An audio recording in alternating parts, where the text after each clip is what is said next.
Psychology is all around us. Psychological elements can be seen throughout the lifespan, from birth until death. Films are a wonderful tool to explain psychological theory and occurrences in our lives. Characters interact within each frame of film psychological concepts.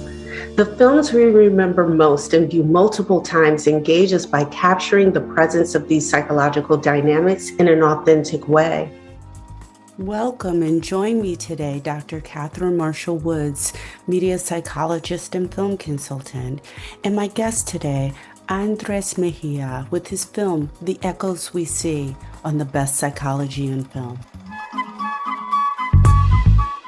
Hello, everyone, and welcome to Best Psychology in Film. I'm Dr. Katherine Marshall Woods, your host. And today we have the wonderful experience of seeing the filmmaker of The Echoes We See, Andrés Mejia. Nice to see you today. Thank you for coming on.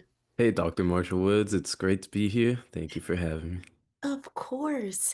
I am excited to speak to you because I am a professor at the George Washington University, and one of the classes that I teach is trauma. Another class that I teach is assessment.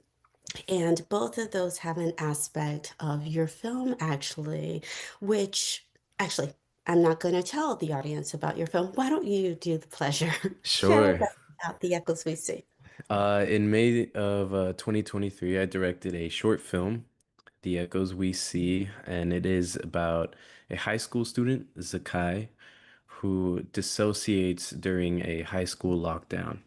And he dissociates to a memory of his first time addressing school violence.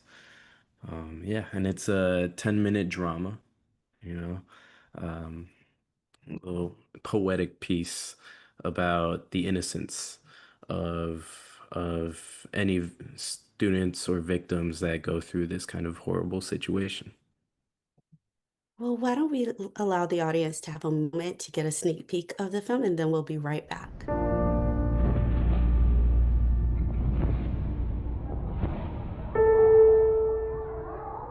Something wrong?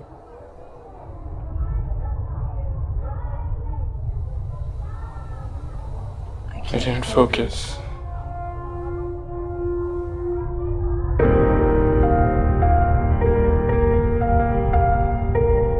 Can something like that happen here?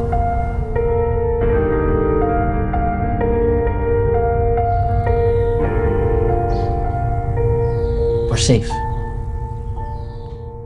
We're safe here.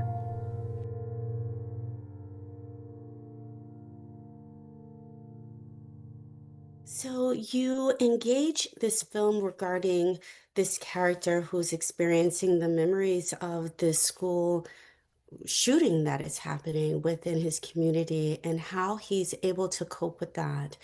And I just want to talk about the presence of school shooting. I actually performed a bit of research for our talk today.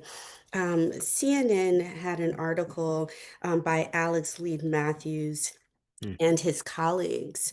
And this was dated on Wednesday, May 28th of this year. And it noted this, and I'm reading directly from the article.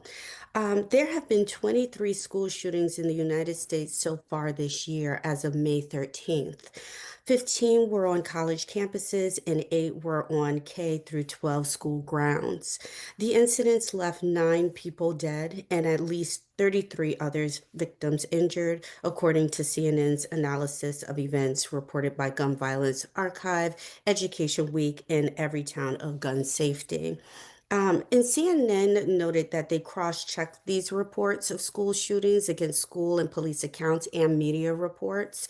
All incidents of gun violence are included if they occurred on school property, from kindergartens through college, universities, and at least one person was shot, not including the shooter.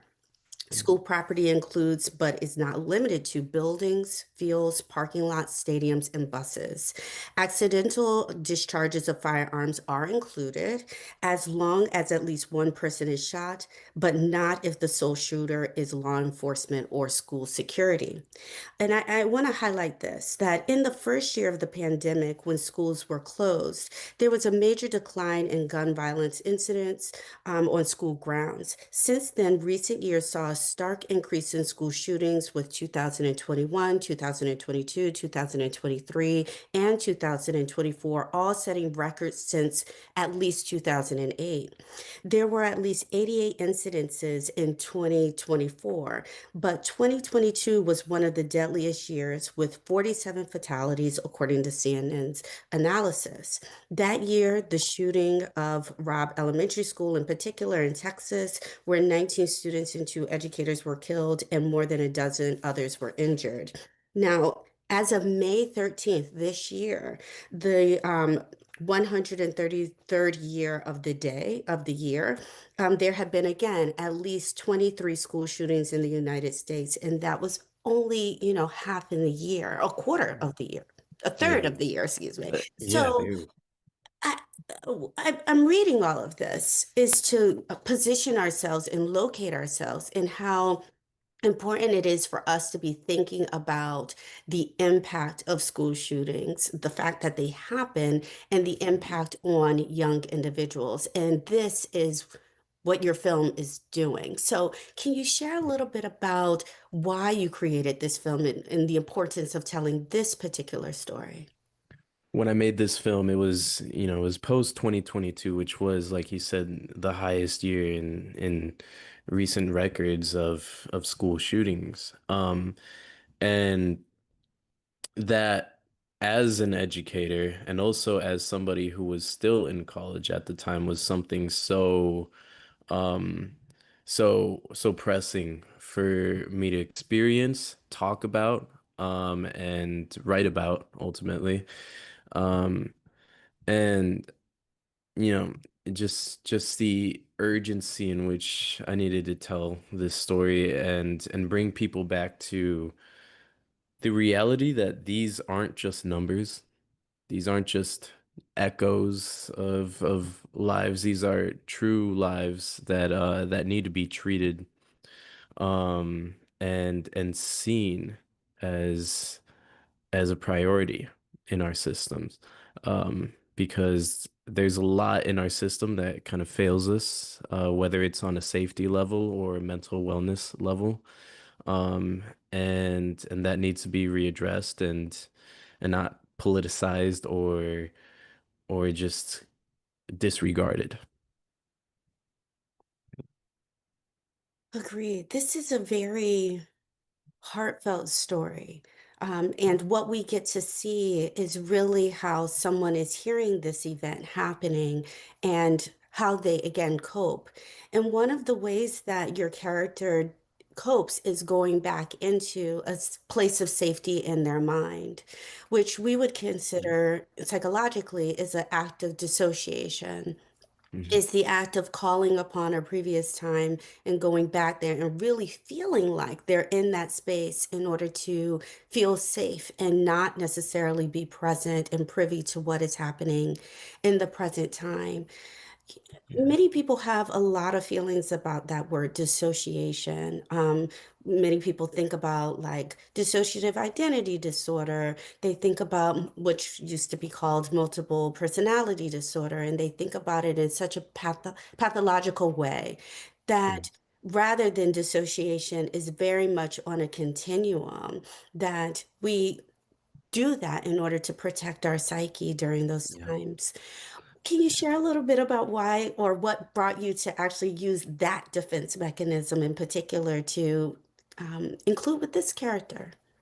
Sure. I'll start with a little bit of prefacing. The film itself actually started with the song. I had composed the song on a piano, um, and it spoke to me about innocence and beauty, and it felt like I was seeing my life as I was playing the song. And I thought about contrasting that with something that would highlight the innocence of the piece, that highlights the piece itself. And since this was a matter I cared about, it seemed like those two paired very well together. And once I had that piece, that dissociative part, it's so involuntary.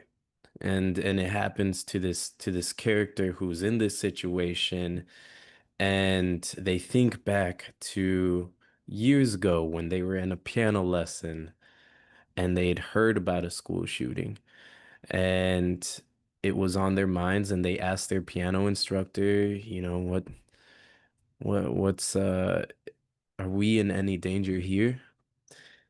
And the piano teacher, as a unsure of exactly how to respond, has them sit underneath the piano in order to listen to the music, to calm down from this state of worry. And that's exactly what the student dissociates to, this memory of calm. That's what they just naturally dissociate to years later when they find themselves in this situation. And so it for me, for myself, lying underneath the piano has always been very calming, very grounding. So, I just think too, if being in an intense situation like that, and trying to, or at least not trying to, but just ending up dissociating to that moment of peace and calm, um, that was something that was important to navigate, I guess, was which memory would you go to, and and how much that's needed for survival for this character.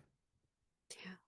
And I'm happy that you noted that that process is involuntary, that individuals experience a lot of shame or feelings of guilt for dissociating in traumatic experiences. They really fault themselves for not being present.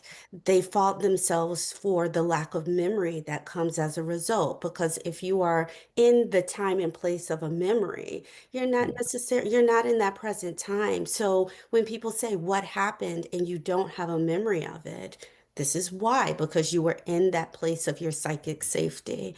And so they really have a lot of shame and guilt regarding not recalling. And you also noted something really important is that that defense mechanism is a part of, in traumatic experiences, a way to be able to survive that. Hmm.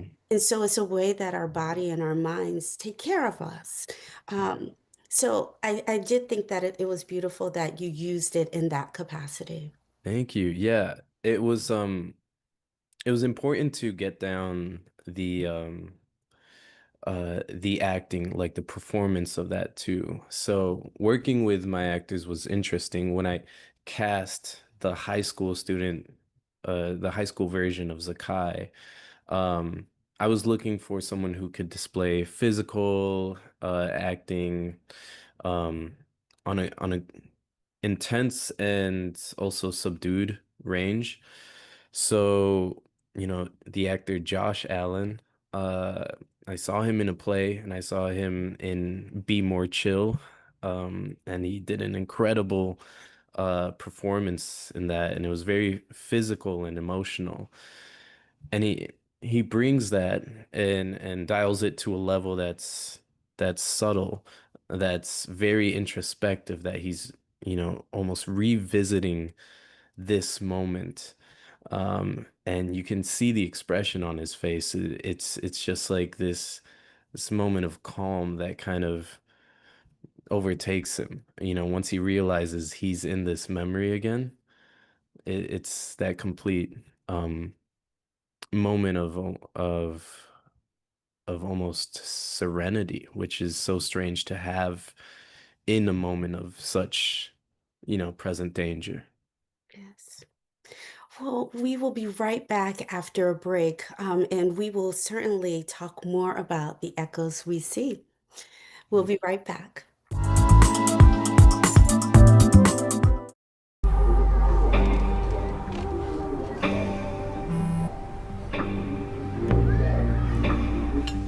I don't know why you're so sad. You've got a roof over your head. Bro, you gotta stop with that depression stuff. That's a white people thing. Escúchame, en esta casa los hombres no lloran.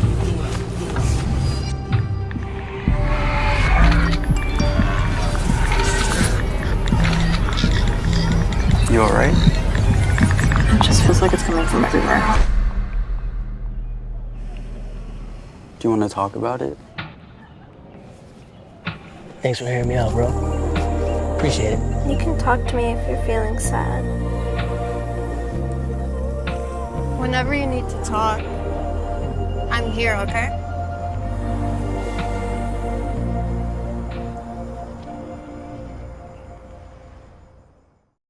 I do love what I do for a living. I never dreamed that having this career was possible until I came to UDC. I met a professor when I decided to finish up my degree program. She told me, hey, why don't you go and intern on Capitol Hill? The internship led to being a staffer. I would have never been opened up to that opportunity if that professor would have never urged me and said, you know, I see something in you. My UDC experience changed my life. UDC helped me find my possible. Find your possible. Visit udc.edu/possible to learn more. Welcome back, everyone. Today we have the pleasure of speaking to Andrés Mejia on the film, The Echoes We See. Welcome back, and thank you for coming. Hey, Dr. Marshall Woods. Glad to be here. This is such a beautiful film in so many ways, and really touching upon, of course, a very serious and important dynamic that happens in our world, which is school shootings and the impact it has, actually, the echoes we end up seeing, right, in individuals, and how traumatic and devastating the consequences can be when these sorts of events happen. And you noted earlier is that it's a poetic film, and the music composition is just lovely.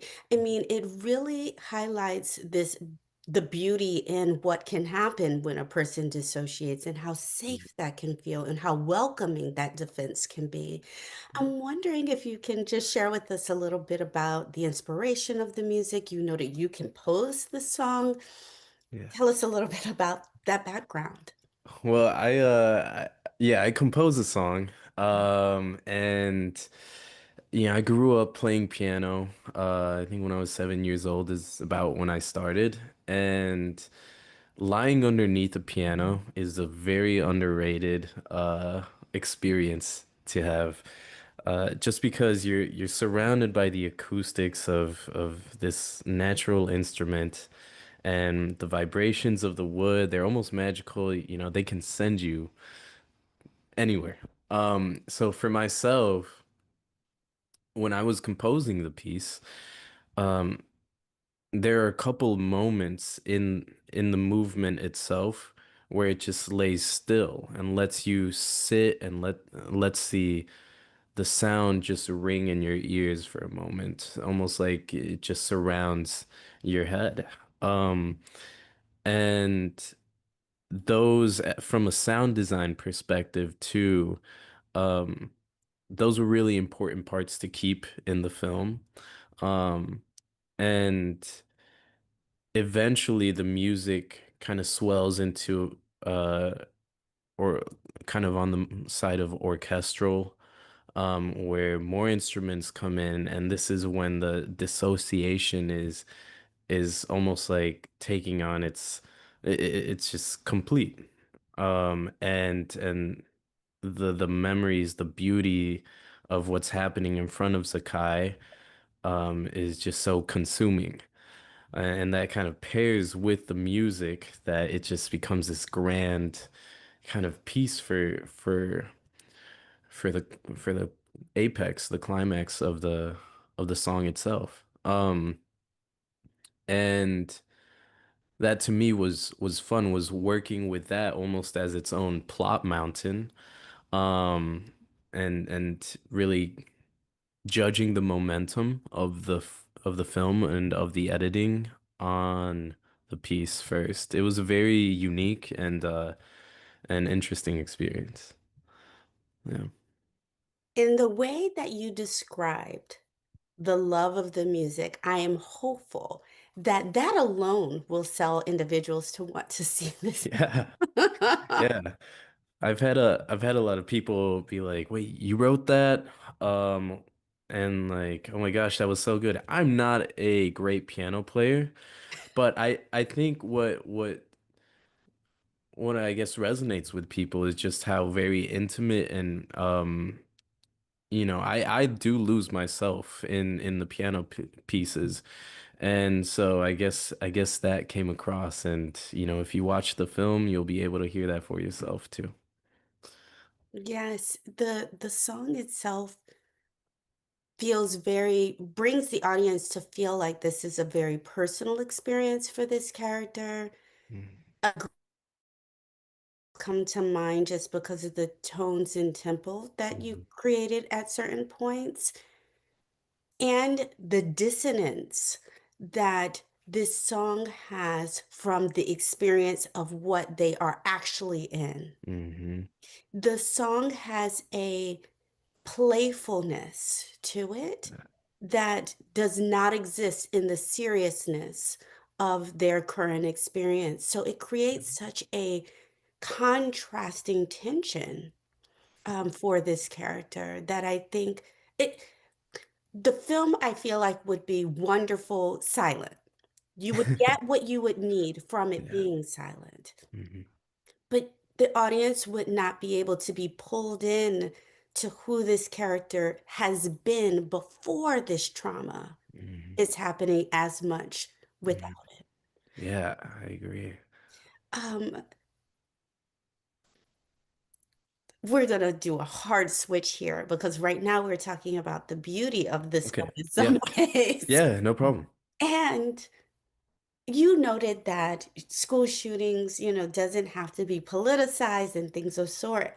And I'm imagining that there has been maybe some feedback that you have created a political film.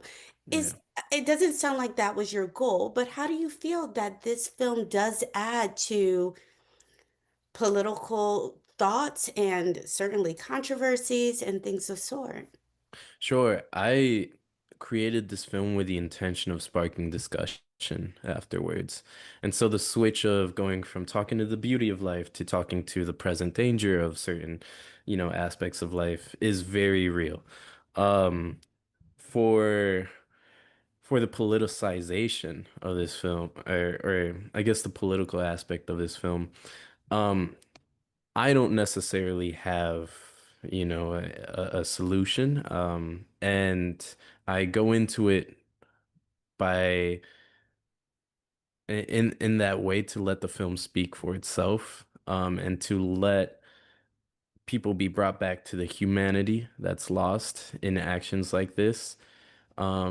And so when I've shown this to people who are in all these different communities across different film festivals in the nation, um, they open up. They want to learn more about, what can we do? Um, what are some of the resources available to us? And so I always encourage them to look towards different resources that are either in their district, in their communities. You know, there there's some there's a huge preventable aspect to this topic. And so when it comes to having a purely political stance, I don't know exactly where to go because I definitely believe in better gun control, but I think a lot of more preventable procedures can go into mental health, mental awareness, different aspects of um kind of prevention there. But yeah. It is very easy to get caught up in the beauty of your film and almost forget about the reality of what's happening to him during that time. And so you really invite audiences to be able to hold both the beauty and again the danger, which is a hard balance to strike, and specifically even short films. And this film does a wonderful job doing that for audiences. Thank you. Thank you so much. Any last final words? Yeah, I mean, making this film was in part a grieving process for me. And it's almost every time I see it, I'm brought back to, just thinking of, these precious lives, the um the intense fears that kind of surround us.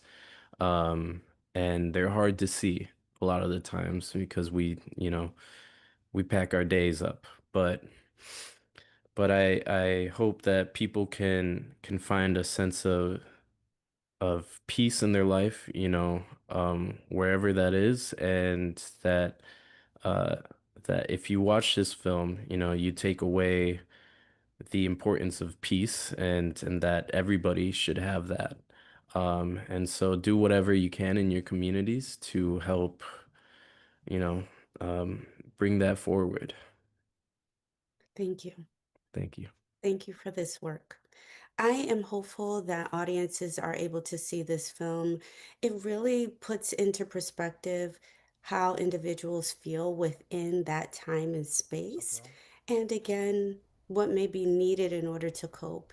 And when one is being traumatized, we pull upon all sorts of aspects of our personality and psyche to be able to cope with a moment, to be able to navigate through it. And I'm hopeful through your film, individuals are able to conceptualize or even entertain the fact that dissociation does not have to come with shame or feelings of guilt, but rather it is a way to survive specific events. And sometimes our defenses work for us and sometimes they don't. But within certain times, allowing ourselves permission to be able to care for ourselves and then seeking treatment or assistance or intervention if needed thereafter can really be able to help us be able to move forward and heal. Yeah. Andres, thank you so much for coming on and sharing your Thank you, film. doctor. One last thing, how can people see your film? I'll be making it public on YouTube. Uh, if we're depending on when this comes out, middle of June, Okay. 2025. It will be on YouTube. You can search it, The Echoes We See, and my name is Andrés Mejia. It'll probably pop up right there, but yeah, Thank you so much for joining us today. It's been a thank you. beautiful It's pleasure. been a pleasure. Thank you.